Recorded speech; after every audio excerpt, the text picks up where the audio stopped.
Avatar: The Way of Water is the sequel to the highest grossing movie of all time, and the start of what James Cameron hopes will be a long running franchise with a lot of movies.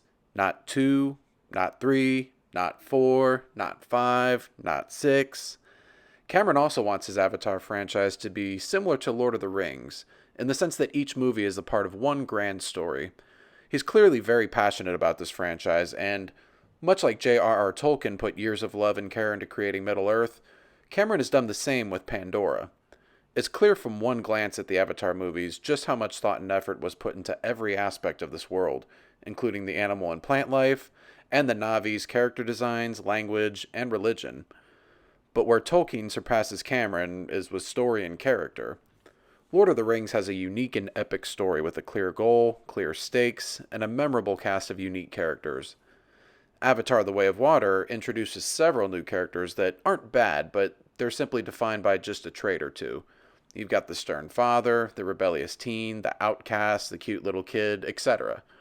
It's also been said many times how derivative the central story of the original Avatar was, and The Way of Water continues this trend. It's a simple story about the Sully family seeking refuge in the islands of Pandora, where the evil humans track them down and kill whales for their own selfish purposes. I'll be getting into spoilers in this video, so if you want to go into The Way of Water fresh, this is your spoiler warning. It's made clear by how much screen time the Sully kids get that they're being set up to play a big role in future movies. This was a bit disappointing, however, as I found Jake and Neytiri's relationship to be the highlight of the first movie. It's nice to see them as parents in this one, but they're really pushed to the side, particularly in the second act. So, what are the positive elements of The Way of Water? Exactly what you'd think. This movie is absolutely gorgeous. As I mentioned, Cameron puts a lot of care and effort into the world of Pandora, drawing you in and making it feel like a place that you'd really want to visit if it actually existed. While the first movie showcased the forest, this one shows off the sea, and does so in a mesmerizing way that blows away any underwater worlds that we've seen from Marvel or DC recently. I like the fact that the Sully family has to adapt to the islands, as their body types are more suited to the forest. The Zora, the Teirangi clan, have lighter blue skin tones and different shaped tails that allow them to swim more easily. The Sully family are definitely fish out of water in this movie. I also love the fact that Jake Sully is a strong leader and father. In my Violent Night review, I made a remark about how Hollywood portrays a lot of weak fathers these days, but Jake proves himself to be strong, smart, protective, valiant, and masculine. Interesting coming from a director who thinks that testosterone is a toxin that needs to be flushed out of our system. When it comes to the Sully family as a whole, I definitely buy the fact that they're all so close. There's a nice montage of them growing up in the forest, and it all works as a great introduction to them. The kids aren't super memorable, but they're likable enough. I just wish we would have gotten more of Neytiri. She was a major part of the first movie, and didn't seem to have nearly as much to do in this one. As for what I don't like about this movie, again, it's exactly what you'd think.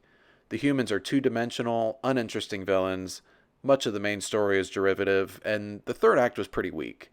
I don't mind a movie being 3 hours long if the story is compelling, but it was starting to lose me during the final battle. Colonel Quaritch, a Na'vi clone of the first movie's villain, raids the islands with a whale hunting ship. There's a lot of great action at first, with chase scenes underwater and firefights atop the flying creatures. But you soon really start to feel the runtime, and it turns into a continuous game of capture and escape. One character gets captured and escapes, then has to go back and save another character that's been captured, yada yada yada. There isn't much structure or orientation during this battle. It's just kind of a long series of chaotic events that happen until it ends. Let's go back to Tolkien and compare it to the Battle of Helm's Deep, which I think is the greatest battle ever put to film. You have a good sense of the land's layout, orientation of where all of our characters are located, and even a mini three-act structure within this one battle. Easy to follow, effective, and epic. None of which is really present in The Way of Water's finale. There's also a couple of decisions made by the good guys that were just baffling to me. The Sully family takes refuge in the islands, where the chief takes them in and teaches them the ways of his people. The chief and his wife don't question why they need to take refuge and if danger follows them. Not even after Quaritch and his men start setting fires to the surrounding islands. They put their people in danger by taking in the Sully family and were completely oblivious to this until Sully himself had to say something just before the final battle. There's also a scene where Jake's daughter has a seizure in the water, so his first instinct is to call in an aircraft for medical support. What? The chief's wife can do her medical voodoo to heal the daughter. Why wasn't that the first thing they tried? All the aircraft did was give away their location. Oh, but the final scene that pissed me off the most was when Spider saved Quaritch from drowning and didn't tell the Sullys. Is this kid a traitor or is he not?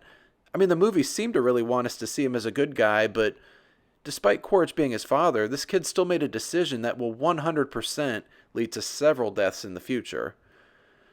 All in all, The Way of Water doesn't break any new ground when it comes to character arcs and plot. It does, however, give us a technical masterpiece with some of the most unique and beautiful world building ever put to film. While I don't know if this one will make enough money to justify 5 more movies, we'll just have to wait and see. I think it's worth watching just for the spectacle alone. What did you think of The Way of Water? Did you enjoy it? And does it justify more movies? Let me know in the comments. Please like and subscribe. Thanks for watching, and I hope you all have a good one.